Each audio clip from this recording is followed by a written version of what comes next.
Welcome to Making Sense of AI, where we unravel the complexities of artificial intelligence, exploring its profound impact on our world. In each episode, we delve into the tension and promise of this transformative technology, seeking to uncover how AI is reshaping ethics, business, education, and beyond. Join us as we navigate the challenges and opportunities of the AI revolution, offering a hopeful vision for the future, brought to you by Turner and Binova AI.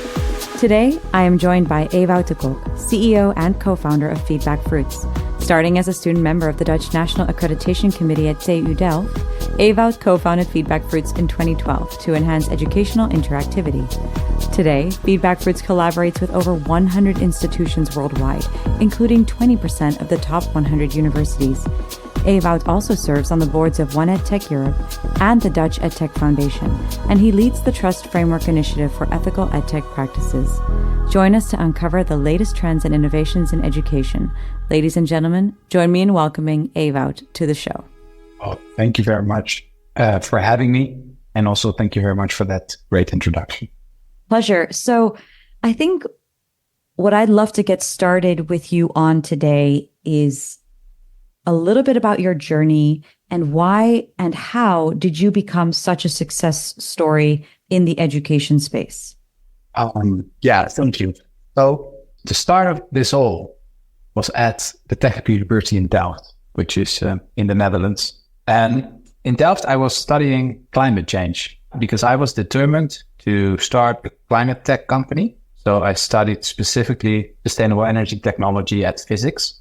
While I was taking that study, I saw this video of Carl Sagan, who briefed the United States Congress on the exact fundamentals, the exact physics behind climate change. That video struck me because that was 40 years ago and nothing changed. So I wondered, how had we not been able to act, consider the fact that we were aware of this problem? And that led me to understand the power of education, but also the responsibility of education. And in our democratic societies, we rely on the wisdom of the crowd. And for the wisdom of the crowd to function well, everyone needs to have access to high quality education, but also needs to be educated at a high quality. And then I realized that there is a scalability issue in education that hampers this from happening. And to give you a bit more color to that context, I was studying two courses at the same time. One course was wind turbines, and the other course was the physics behind solar cells. And that wind turbine course was a traditional course where more than 200 students, or I think it was 120 at the time, would go to class, had to do some homework and an exam at the end. There was this other course, solar cells, and solar cells was organized different. Used to flipping the classroom model, and it was extremely full of what I call learning energies. Everyone is engaged. Everyone was asking questions.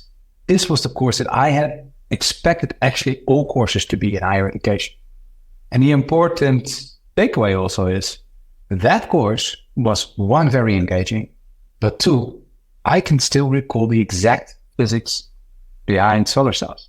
A different topic, but else I would explain it because it's quite interesting. I wouldn't be able to do this for wind turbines. That course was much more effective. So I went to the professor. I asked the professor, Miro Zeeman, Miro, what did you do to get this course like this? Question one. Two, why are your colleagues not doing this? Question one, he answered the flipping the classroom model on a way of basically a different pedagogy in the active learning measurements. Okay, great. Well, then if we know that that works, why are your colleagues not doing this? Well, he said, because when I had to start this course at the beginning of the semester, I went to my family to tell them that I will work on Saturday in order to organize this course properly. It is really hard to organize this methods at scale. And there, the idea of what Feedback Fruits is today was built. And it's basically making it easy for educators, or make better teaching easy to organize. And we can use technology for that. And there's a couple of first order principle lessons that I learned then. I wasn't aware at the time that I learned them.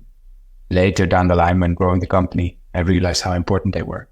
But one of them was what I call pedagogy over technology. So there's this tendency, if there's tech, and now also with AI, right? To jump on the technology first. That's the shiny thing, right? That's the new kid on the block. You want to understand this. So it's a tech conversation. But tech itself is neutral. Also AI. Well, if you would start from scratch, it's neutral. But how you apply it, that is basically where craftsmanship comes in. So we should always consider application, just the goal. What is it that we try to achieve first before we actually start talking about technology? And that is hard to do because it's counterintuitive. But anyway, pedagogy of technology, that was one of the first order principles that I learned there. Then another one was the following. I thought, I'm going to try to tackle this challenge. So I went to interview, I think, 10 different teachers to tell them about flipping the classroom and how they liked it and what they thought about it and if they would use it if it was easy to organize. And I realized that all these 10 different teachers had a different perspective on what they thought the right pedagogy and the right active learning was for that class. So I recall wondering with my CTO at the time, how are we going to build one product that satisfied the needs of all of them? And then I realized we shouldn't, because in education, this was that second first one principle that I learned, autonomy is extremely important. The autonomy of the educator, the autonomy of the institution to choose what and how things are being educated and taught, so to say, in formal education at least.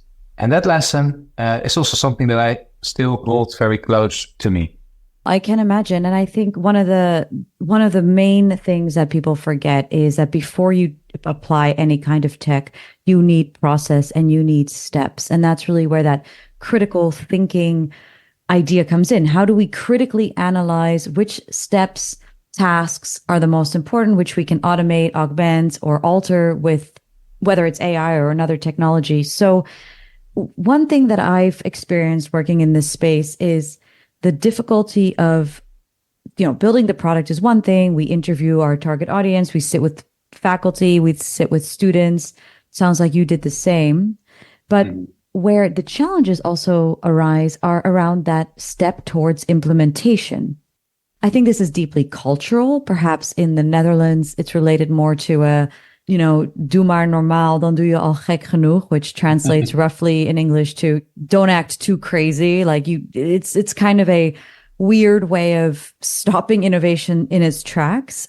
What would you say to that, Ewoud? Because ultimately building a product is one thing, requires a huge amount of knowledge, understanding, and being able to exactly translate a process into a product that people want to use. But what about the step towards implementation? Yeah, that's a very good question. I think it depends on what implementation step you take. The two key implementation steps that are required for us to be successful is the actual adoption of these improved pedagogies supported by technology, right? By the educator. That's one. But I think a lot has been written already about that because this follows a bit more of a standard adoption implementation process, like innovation adoption cycle. So I don't think there's a novelty that I can share on that implementation phase. But there is another hidden one, which you only sort of discover after a lot of blood, sweat, and tears working in EdTech. And that is the implementation at an institution. For us to be successful, we have to get an institution adopt this technology. And that adoption process, there's not a lot written about. You need to discover it's actually not very accessible. Here, the purchasing systems and implementation systems work, I would say, almost 180 degrees against the benefit of the institution. And that is, as an EdTech entrepreneur, small one, almost impossible to sell to an institution. And that is your entry point often for technology get adopted. There is a way around it, which is sometimes used, right? That you would right away sell technology to a teacher, but often teachers don't have budget. Or the other option would be you sell the technology, you let the teacher adopt the technology in their class, and then that students pay for it. That sounds very unethical, but that is something we do already for 200 years with publishers, right? Teacher says, hey, go and buy this book, and students need to buy the book in order to finish the course. Mm-hmm. I choose not to do that because it doesn't feel right to me. It decreases accessibility for education. So we choose to go the hard way, selling to an institution, and that is extremely hard, as I said. And Third way would be giving your technology away for free. But if the technology is for free, you are the product, right? So those type of products are not allowed in institutions for a good reason. Definitely not in Europe because of privacy and security problems. But the option that we only had left was actually going for the implementation rate through an institution.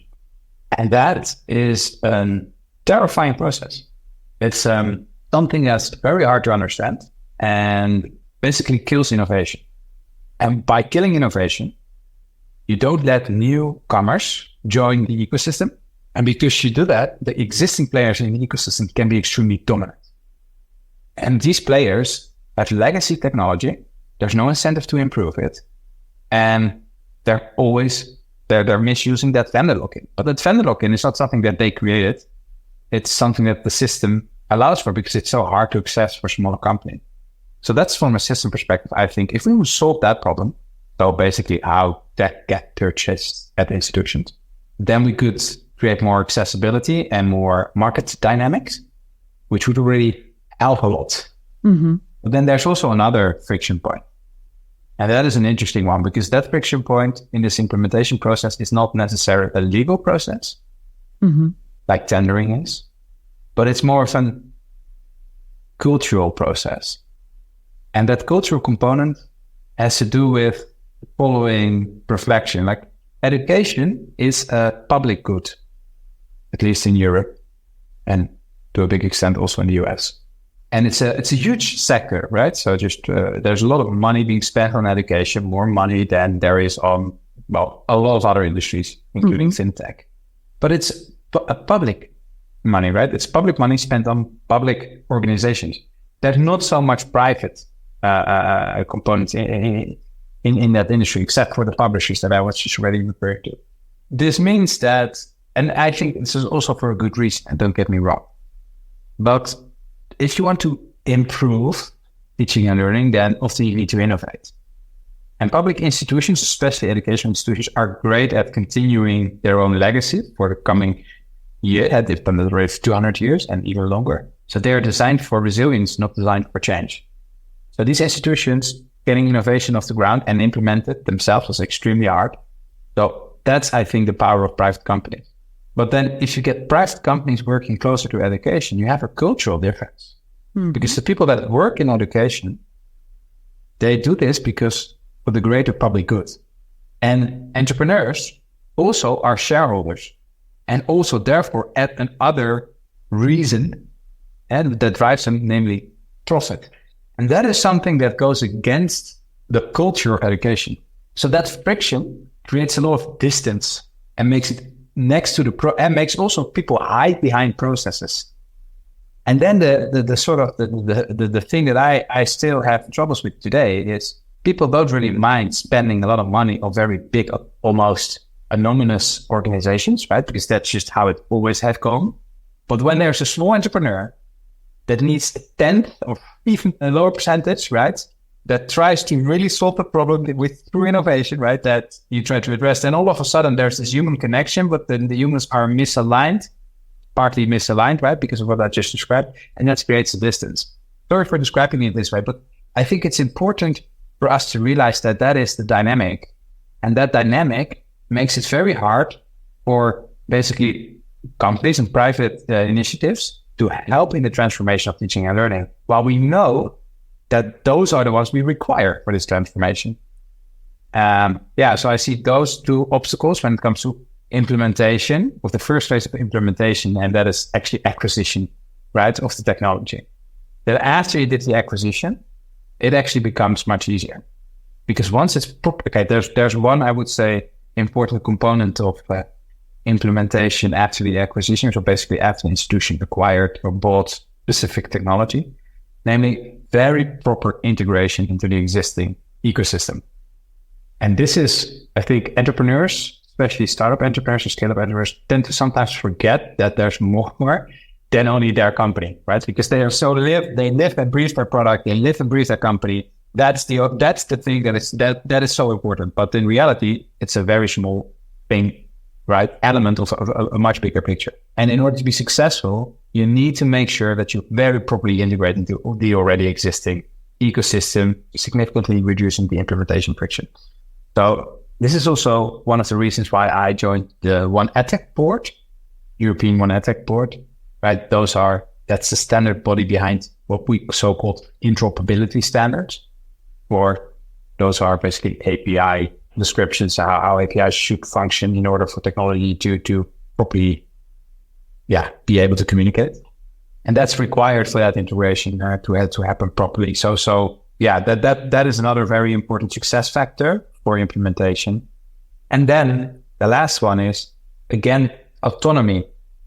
I think it's very important, especially at research institutions. The autonomy of teachers is so high that the only reason for people to adopt is intrinsically motivated. It's not because they have to. That means that your solution needs to trigger intrinsic motivation, right? And this can be done through standard vitamins and painkillers.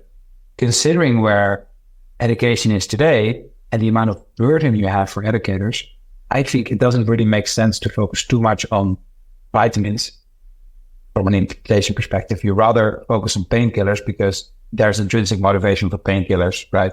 There's only intrinsic motivation for vitamins when you have the headspace to actually think about vitamins. And we made that mistake a lot because we still do, I would say, because we focus ourselves on making better teaching easy to organize. But most teachers are still in the mindset of, how do I make my existing teaching practice even easier to organize, because I just don't have the headspace to think about better yet. But I hope that gives a bit of color to the implementation question, both on institution as well as adoption, user adoption side. 100%. And I think this is something that was one of the main connection points between us at that conference as well. You know, we're talking about trying to innovate in education, but educators and technologists and even those funding, whether it's PE or VC or even a grant, all of those are just very different funding sources. So that conversation is never happening at the level for it to need to happen in order to actually see that implementation, see that scale, and see that change. So I can very much appreciate the way in which you articulate the different steps, the different phases that this entire system needs to go through in order for that change. And, you know, it was so funny, Ewoud. I was doing a talk last week and I asked the audience, there was like, even standing people in the back, and it was like a packed room. It was great. And they were all there for AI in education. They all had a lot of opinions.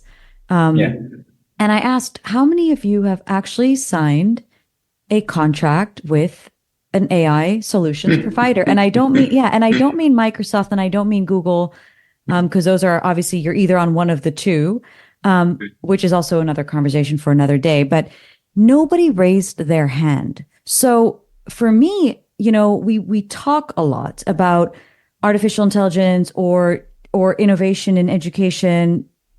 And I know you and I are both so well versed in the conversation, but then practically nobody raises their hand when it actually comes to giving the entrepreneur space to innovate and do what they do best.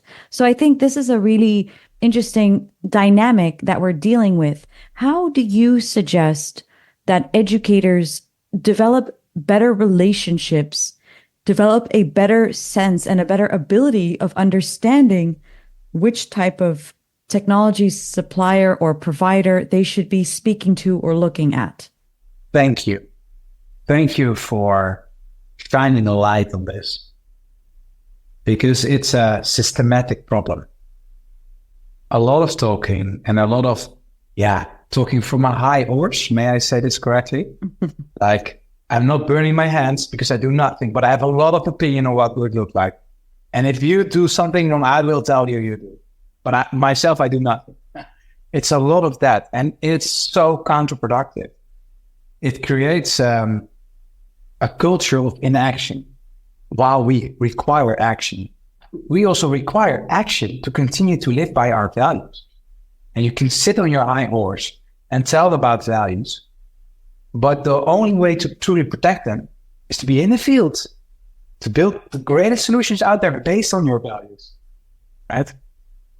Because you'll lose momentum in the mid to long term, and you lose basically credibility, and you lose power to even make people care about your values. So if you are, and I think this is a systematic problem at the European level, right? I think there's a lot of jokes being made about the great AI technology being developed all around the world, and the great developments from Europe is regulation on that technology. We can still do that because we are a dominant player in the world, but we won't maintain that dominance if we completely become reliant on others.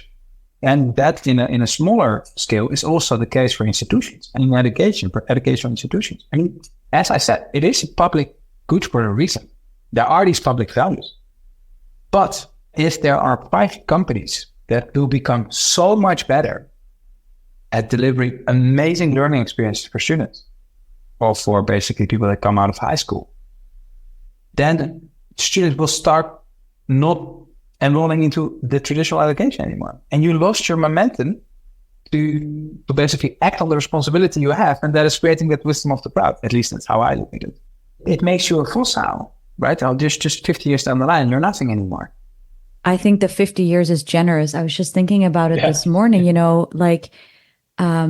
just a simple example from the Netherlands. I've been living here for 2 years now, or been in and out for 2 years, basically. And so quite recently, settling in the Netherlands, and I wanted to go to the Milieu Park. For non-Dutch listeners, that's the place where you can safely dispose of different types of trash and recycling. And it's amazing. Actually, I have a lot of respect for it. And it's Wednesday, May 1st today. And I looked online, and the Milieu Park is closed today. And I was like, why is it closed? Like, what, is it? So it turns out it's a public holiday. And then I think this is fantastic. It's great. And what I do love about Europe, which I was in dire need of after having worked in Dubai and San Francisco and like Lagos in Nigeria, like Sydney, like I've worked in cities around the world, and I was tired. I was ready to come to Europe, but it was almost like we don't have those 50 years, Ewoud. And it's to me, it's like we've got like 5 months. I don't want to say anything bad about it, but here's the thing: like for me, it's this entire mindset and culture shift. But I feel like you and I almost have to go back 10 steps each time and explain those steps. But by then, counterparts who are just as intelligent and just as creative and courageous as we are, I'm not saying one is better than the other. It's just this gap is getting exponentially bigger as the technology gets exponentially better. Yes. And there's a network effect in this technology. So you could say a pessimist, or some would say a realistic view is we've already lost it because of that network effect. But okay, I mean, I am an optimist by nature, and this is why I love the subject of this podcast, because what you address is a system problem. And you basically don't blame humans. It's a result of a system and a culture to some extent, also a system. And this is also something that I found in education. When I talked to Miro Zeeman, that teacher of solar cells, but also talked to that wind turbine teacher later down the line to ask her when she was interested in using and flipping a classroom model. And what I found out, all these people are great people, right? They're, but that's a system that works against them. And I think that what you highlight very strongly, and I mean, I can still learn a lot from you also, especially from the perspectives that you bring with you, right? Is that urgency that you feel it for a reason, right? And I think that urgency is not something that a lot of people truly feel. Great. Because we got sort of used to wealth. We thought wealth and form of industrial power, economic power, and the dominance that comes with that is basically a given. Well, it's not. You need to work extremely hard for it. But what was my way to change that system problem, and what is still our way as feedback groups to change the system problem, is I am not the architect of the system, right? I'm a player in the game. I'm not setting the rules. So I need to work with those rules. Right? I do call for leadership, don't get me wrong. I do call for the European Commission. I do call for the Dutch government. And I do call to the leaders of institutions. And with that, I mean the 3 top people at the top, right? Act. You have a responsibility. Don't be blamed in 20 years down the line by having not done, or 50, whatever the scope we will take, by having done nothing right now. This is your moment to be a leader. This is why you are in this seat. No, leading is not tough. No, sometimes you need to tell the hard truth. But that is what leading is. And if you lack doing that, history will blame you for it. At least that's how strong I think about it. I love that, actually. And I think there's nuance and there's diplomacy and there's kindness. I will never replace those three. Those are values to live by. But you're right. Like, there's a fire. It just feels a bit invisible, but it's there. So how do you do this? I really appreciated your comments at that conference when we switched from the people, take like you and the other panelists, and we switched to, I think, more audience interaction. And you did still speak a little bit about how you engage the government. And I know we will have listeners from all over the world. So I think just if you can speak to how you've made impact in the EU, I think that would also be extremely beneficial for both listeners on the side of the I'm an educator and I want to learn more, and on the side of I'm a technologist and I also want to know how to do this. So can you tell us a little bit more about how do you make that change on actually not a policy level, but a policy implementation level almost, Yes. Yeah, that's a very good question. So the context that we just sketched was a context where Europe lags behind. And that is true, especially on this field. And with Europe, we could say Europe, but in this case also education. Public education. That I think, like, if I'm running a race with people and I'm behind, what do? Am I just going to continue to run behind? Or am I going to, while running, try to find a path that's quicker to my end goal? Basically change the game. And that's, I think, the opportunity that we have in Europe as well as in public education. We need to act, but that acting is not just blindly running behind where everyone is running to, right? It's defining what good and success looks like for you and then go and chase it. So I think the European way is through public-private collaboration, right? If you look at if I may put it very bluntly, right? And there's much more nuance to it and much more diplomacy to it. And I think your words were great. I respect that also. But sometimes you need to just be blunt to make the point. The American model is based on an Anglo-Saxon model, right? Free market, full free market, at least compared to the Chinese model, which is much more government sort of driven. And then you have Europe. And I think Europe should be doing both, best of both worlds. So that's what I call public-private partnerships. And I think that is something, that's the solution that we should run through or in education in order to make sure that, one, we make this transformation happening as quickly as possible, right? Improve how learning is done in public education, teaching and learning is done. But two, make sure that we do this in a responsible way for the long term. And that's where I think what we are experimenting with is moving away specifically for tech and tech implementation and tech purchasing from a software as a service model more to an innovation as a service model. And with that change of perspective, that model allows for basically certain agreements you make between that vendor and a public institution, be that private and public institutions, to safeguard public values on the long term. An example is no price jumps, right? There's no freedom on setting price, full freedom of setting prices, because the moment you have a vendor lock-in, you can just, double, triple your price. Yeah. And there's no alternative for that institution. That hurts that institution, right? So it's making agreements on those lines, but we can think about a couple of more as well.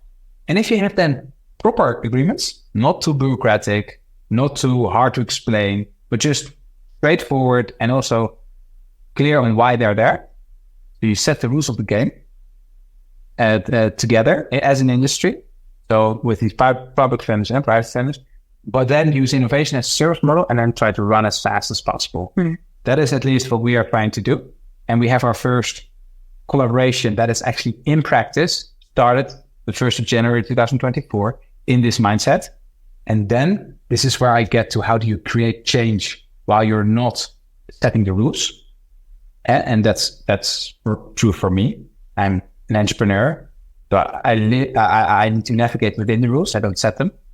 That means that the way that I see that change happening is when show success, right? The only thing that matters then, show success. Move quickly, show success. That was important for me to get that win turbine teacher to adopt Superfoods.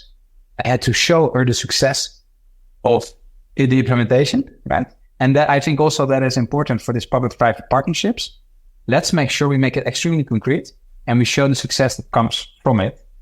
And if we do this well, that might be the shortcut to at least be back in the race. So that is something that I'm actively contributing to. By the way, this is also something that we do in full transparency, right? We try to publish everything we do and how we do it. And I work with a lot of EdTech companies, entrepreneurs, to inspire them on how I do this, and also with institutions, right? Public institutions, to inspire them how the model works, and not necessarily because the model itself is just a template how to do business. Others can also use this, right? And I try to create in an organic way and through basically building success, show them, hey, it can be done this way, and that can create traction. At least that is what I try to do. That's my role. Yeah, fair enough. And so your story is extremely personal. You were inspired. You're passionate about the work that you're doing. What do you wish teachers knew about working with a company like yours? What do you wish educators and the system knew about working with a company like yours? What are you here to do for them? We have a testimonials channel on Slack. Slack is our internal within the company, our communication platform.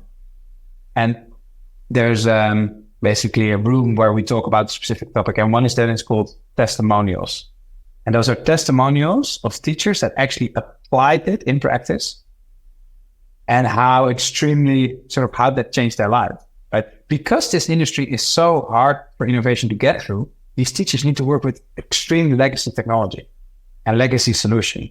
That means the good news is if you are able to bring in proper technology, the difference between what they use and what they get is huge. So they become extreme promoters. And that fires up this whole company, right? Every time that channel blinks, there's a new message. You have a video or of a testimonial of either a student or a teacher that actually has used it. And I think that is something we should be doing more. We should show success more and make it very easy to then copy success, right? And make that process significantly reduce the friction in that process, show success, show what works, make it easy for others to adopt. There's autonomy in education, so no one will just copy paste, but at least copy and then adjust to what fits your vision, right? And then paste and then go and work and make significantly reduce that friction. Yeah, I think that's how we can create a flywheel of innovation. Yeah, I like that. So just to repeat the steps for educators that might want to work with you or a company like yours, there are testimonials, there are others who have walked the path before they have to. And I think also having an open spirit, right? I had this conversation with another person a few days ago, which is basically, yes, if you're working with Microsoft and Google, yes, they are legacy companies. Yes, they've got billions of dollars, humongous teams. But when you're working with a smaller team or you're working with a company that's 5 to 10 years old, have different expectations. Realize you probably will have more deeper personal connection, which is incredible. And also be mindful that there might be hiccups. Would you venture to say that that's a fair comment on my part? Oh, it's an interesting reflection. I think we should have grit for delivering excellence. So hiccups in education, that's a no-no, because you have one teacher that needs to teach to 50 or 90 students at the same time in one cohort. If something goes wrong, their life is really terrible because their email boxes fail and they are only trying to work through that mistake. So I learned this the hard way, don't get me wrong. But I think we should create a standard that tech we use is at least bug-free. 100%. And it's easier to do these days, luckily, than it was 10 years ago. So that's the good news. I agree with you. And I'm not necessarily suggesting, hey, it's a free for all. But I do think that because the space is changing quite fastly, there is a need to adopt mindset. So essentially what I'm trying that's nice. Yeah, I see where a school can also think more like a startup, right? Like making a mistake isn't the end of the world. It is an opportunity, however, to teach your students, hey, what happens when something goes wrong? Because quite frankly, problem solving and critical thinking are really important skills. I agree with you. Of course, you're never going to deliver something that's subpar just because whatever it's education or it's, like absolutely not. But I think more, what is the mindset required from an educational institution to work with an EdTech provider? And what can you learn from it? Huh? Yeah, and I think that is correct. So that chemistry and learning from that culture is extremely, I think, satisfying for a lot of people. So that is one of the reasons why you should want to do this. Another reason is you can help create the technology to fit your values, right? You can make tech. If you're purchasing tech from a big company, you're truly being a consumer. But if you work with a startup or a scale up that definitely has innovation as a service as one of their value propositions, you're not just consuming a product, you co-create, right? You have influence on the end result. You can say, right, once that product actually has scale, you can say, you see that thing, that was my idea, right? That also gives a lot of gratification. And I think that this is just a cultural thing in general. What I see a lot in the system of education is, what if it goes wrong, right? But what if we do something and it goes wrong? But they never ever reflect on, what if we don't do anything and it goes wrong? Yeah. Right. Then the opportunity cost of doing nothing is huge, but no one talks about it.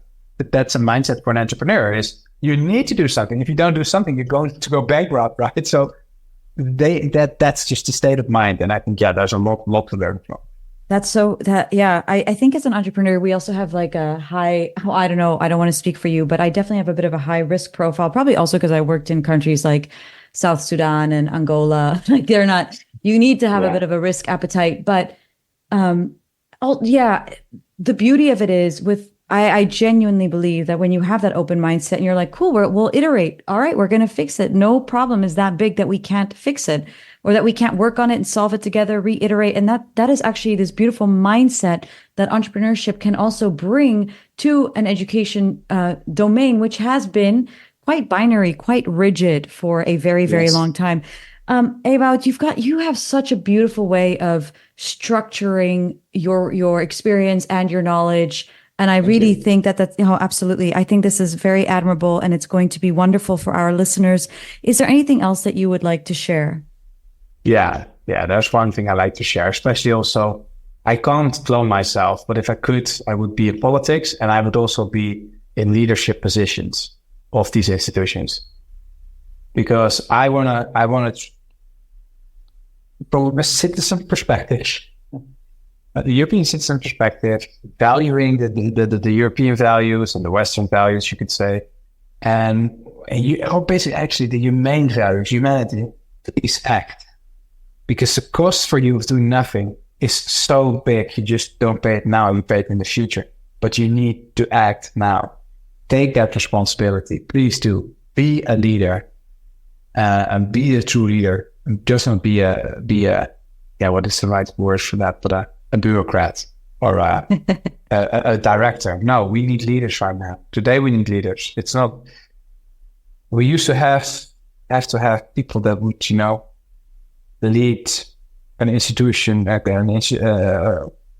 university, to make sure it doesn't change too much, right? To resist time. But now, to resist time, you need to change that attitude. And I think that culture shock is so big, that is hard, and that's why it requires leadership.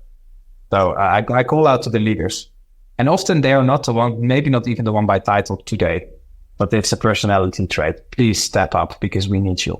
I have a list of people that I know are like that, but I wish there were just 10 times more.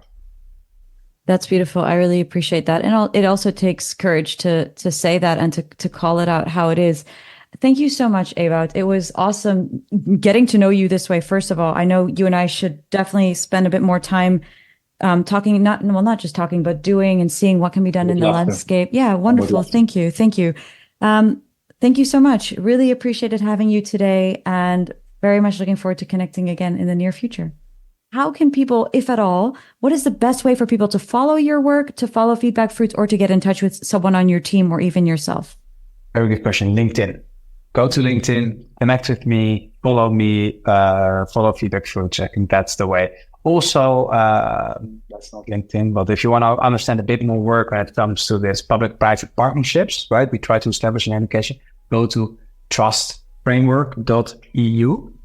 There's more insights behind this vision, and it's relatively pragmatic. Oh, wonderful. Okay, cool. We will definitely add those links as well. Really appreciate that. So LinkedIn and trustframework.eu. Wonderful. Thank you so much, Ewoud. Thank you. Pleasure was all mine. Have a great day. Bye-bye. Bye. Thank you for joining us on this episode of Making Sense of AI. We hope you enjoyed listening and that it's given you valuable insights. A special thank you to Ewoud for sharing his insights and knowledge with us today. If you found today's discussion enlightening, don't forget to subscribe, rate, and leave a review on your favorite podcast platform.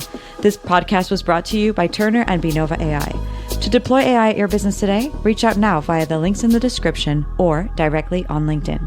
Stay tuned for our next episode. Until then, stay curious, stay informed, and keep on making sense of AI. Goodbye for now.